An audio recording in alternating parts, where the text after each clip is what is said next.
Hey guys, how are you doing today? So it's July 15th, 2019. After some time I actually tweeted, and it seems that I'm getting lots of reactions on that tweet. This video primarily focuses on that tweet. So the tweet was regarding the alleged draft of the banning of cryptocurrencies and regulation of official digital currencies bill 2019 of India. Why this has taken so much attention amongst crypto traders and users is the fact that this proposed or alleged bill actually talks about banning transactions of trade, mining, holding, selling. So ideally it hits the very nature of cryptocurrencies right at the core.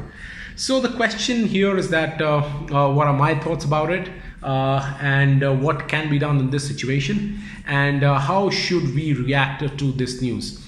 So before we delve deeper into this news, let me just put some things very straight. One, this looks like a very rough draft of a proposed bill. So it's not even a bill, leave alone being an act. It's a very rough draft. It might not end up being maybe just a random discussion paper, and it may not actually become bill in the same manner and mode in which this has been stated. So that's one. Second, it is an informal thing. It has not been disclosed formally by the government to us. So the source is, I would not say questionable, but the source is still not official. It is an unofficial thing. And the third is that India still would require, maybe if this goes through, that India still would require maybe answer to cryptocurrency people globally, because there are opposite things going on in the global market, of course, with Facebook's Libra facing some difficult questions from the US and the UK governments. But of course, there are other people also who are developing something very nice. So let me just delve deep into what this alleged draft of the banning of the cryptocurrency and the regulation of the official digital currency bill, or alleged bill, I would say, 2019 states. I have seen some of the videos of other experts in this field, and they have shared their comments. I totally agree with their comments that this actually seems to be very strict. However, my personal opinion on this thing is slightly different, in the sense that let us draw some positives out of it. Generally, there are people who are talking negatives, but let us first take a conservative stance that if this thing goes through, then what are the action that we got to take? That's one. Second, is there something positive that is mentioned in the bill? So let's just focus on the positive. I know it's very hard to absorb that there are some positives in the alleged document, but let's see how we can interpret in a positive manner and see how things can go. So the name of the bill is, of course, banning of cryptocurrencies and regulation of official digital currencies bill. The first thing that strikes me in this document is the very inane definition of cryptocurrencies. Now, what is very surprising is that cryptocurrencies in this document includes any information, code, or number or token. Information, code, number, or token. Wow. And which is generated through a cryptographic means and provides a digital representation which can be exchanged with or without consideration. Wow. Why am I excited about this definition? Let us first interpret this definition and see then what the other countries of the world are interpreting cryptocurrencies as.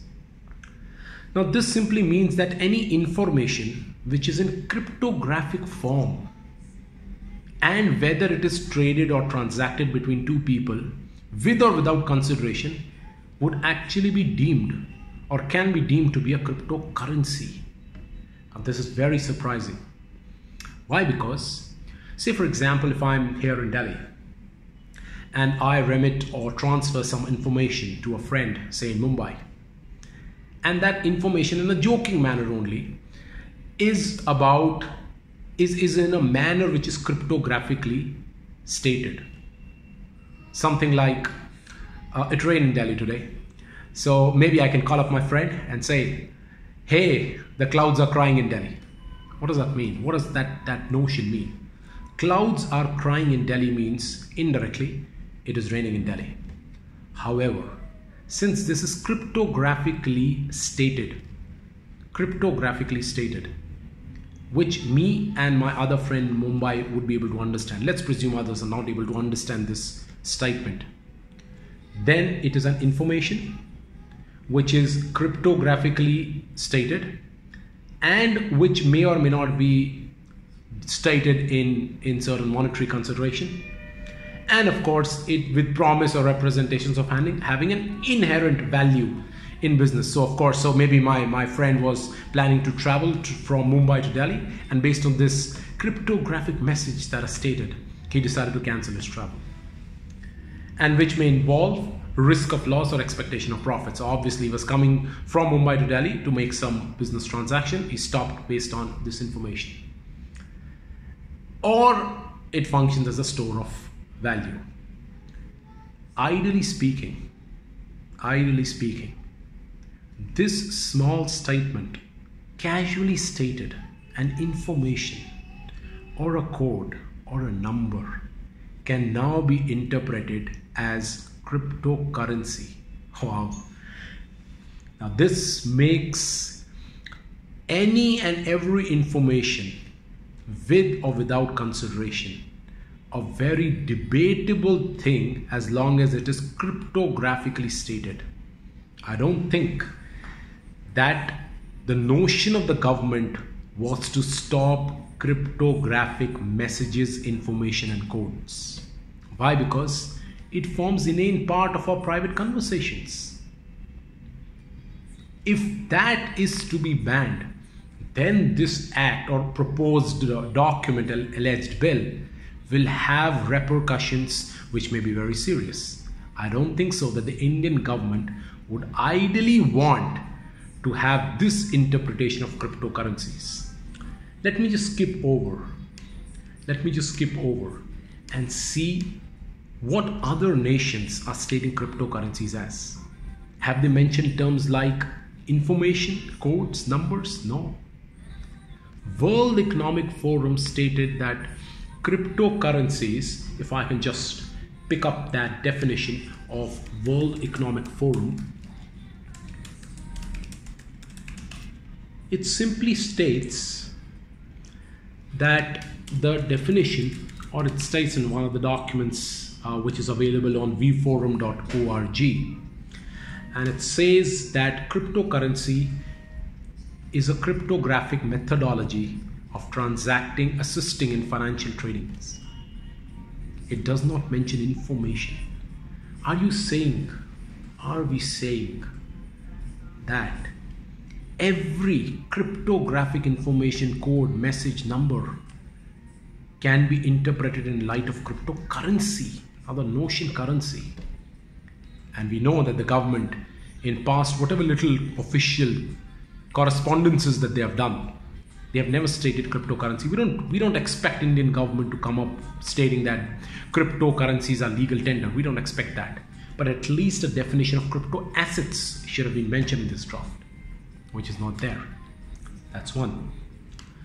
The other thing, of course, is the meaning of digital rupee. Perhaps they are talking about digital ledger, and they are talking about foreign digital currencies. Again, that's a debatable topic. I think they are recognizing other cryptocurrencies or crypto assets which might be backed by some stable coin or maybe the national currency of some country. They will recognize that and not recognize other cryptocurrencies. And obviously, I think the most controversial part is Section 8, which mentions that you cannot hold, you cannot trade, you buy, sell, mine. Those things are there.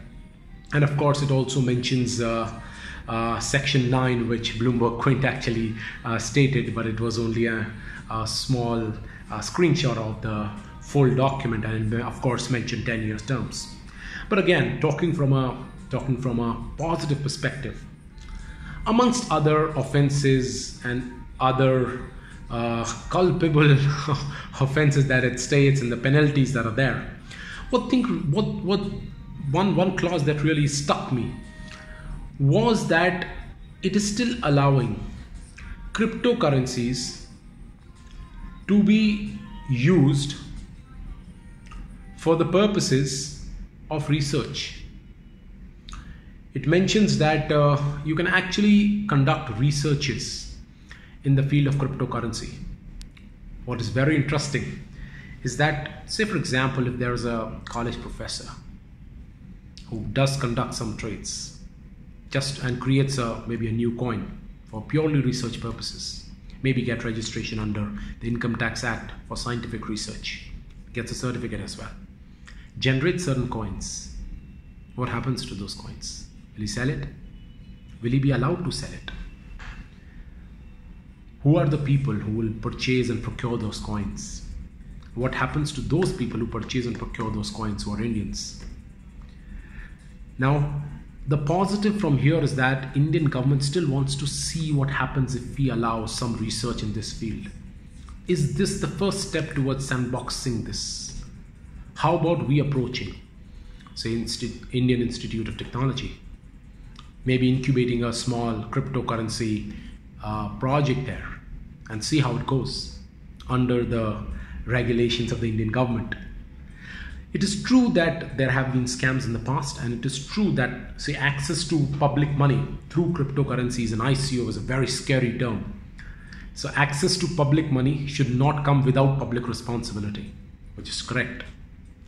But coming up with these things, that even the holding of crypto assets through legitimate sources of income, which the person is willing to disclose in his income tax return, that is equivalent to doing a research. Using bank balances to then convert cryptocurrencies at the time when it was still available. Today, when the market is down, you forcibly ask them to sell it. The question is, who will buy it? Do you expect Indians to sell it abroad? Will the entire Indian population sell this thing abroad? And will that not violate FEMA? Of course, we have one of the answers from the Reserve Bank stating that FEMA laws do not yet apply to cryptocurrencies. That was from Reserve Bank of India. What is very interesting when I talk about Reserve Bank of India is that one of the adjudicating authorities that is mentioned here in third schedule, appropriate regulator, also mentions Reserve Bank of India. Very interesting, because Reserve Bank specifically stated in one of the right to information applications that they have no knowledge of any such act, bill being discussed or tabled. Now, if they are one of the regulators, how is it that they are not aware? So let's presume that this is a document which throws open quite interesting debates, but the very core definition of cryptocurrencies is so massively different from what the interpretation of other governments, World Economic Forum type organizations have. Leave alone the options of, say, Japan. It has a far more mature definition of cryptocurrencies. So I would say that let's just take this document as a good document for debate. Also, on conservative basis, let's take this as an opportunity to conduct more deeper research. I talked about ramping up the efforts. One of the methods of ramping up the efforts in this regard, in this industry, is to conduct research, write white papers, submit it to the government. We have started a signature campaign and we've got about 2,500 signatures. How about now, using those letters, sending it to the government stating that this is the benefit that we can derive from cryptos. I'll be doing a printout of that letter that I had stated, writing physically, signing it, sending it across to Ministry of Finance. We are trying to partner with someone wherein we can get it, say, e-printed, e-digitally signed or something like that, and then send it across to the government.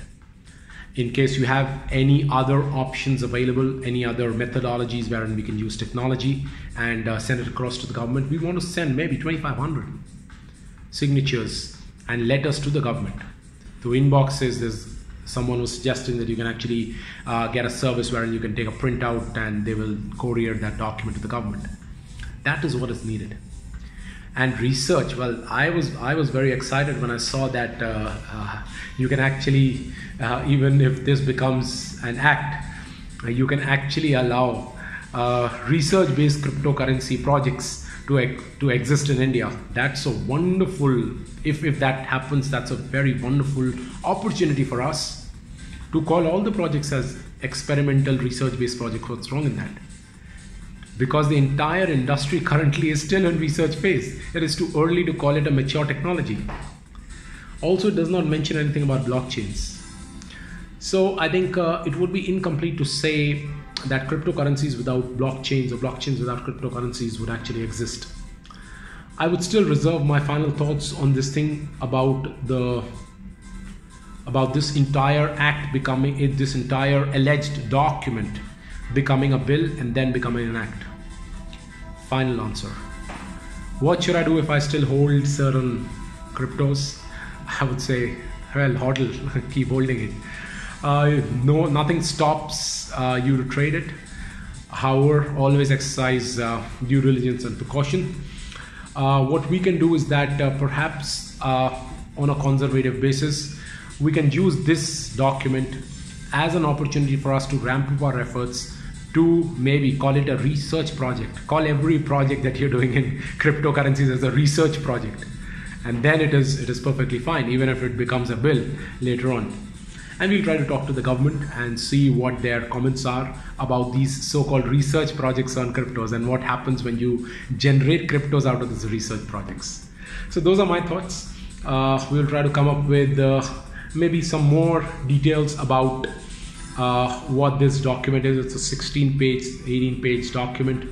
And what happens to Indian economy if this is actually accepted on as-is basis? What is the impact? Will it be negative? Will it be positive? And how will the global world look at India if this actually becomes the act? That we'll try to cover up in the next video. In case you've got any comments, do share. I would like to know your thoughts about it. And let's see how this thing goes forward. Looking forward to July 23rd for the Honorable Supreme Court hearing. Let's see how things go there as well. Thank you so much for watching. Do subscribe and like. Thank you.